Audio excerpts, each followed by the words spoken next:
কবি বন্দে আলী মিয়ার লেখা আমাদের গ্রাম।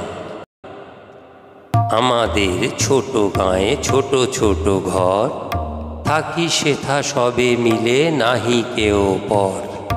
পাড়ার সকল ছেলে মোরা ভাই ভাই, একসাথে খেলি আর পাঠশালে যাই।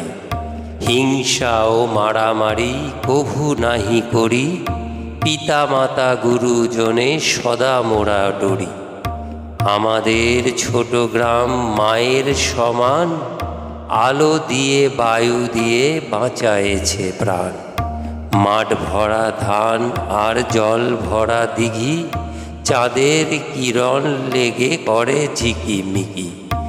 আম গাছ জাম গাছ বাঁশ ঝাড় যেন, মিলেমিশে আছে ওরা আত্মীয় হেন। সকালে সোনার রবি পূব দিকে ওঠে, পাখি ডাকে বায়ু বয় নানা ফুল ফোটে।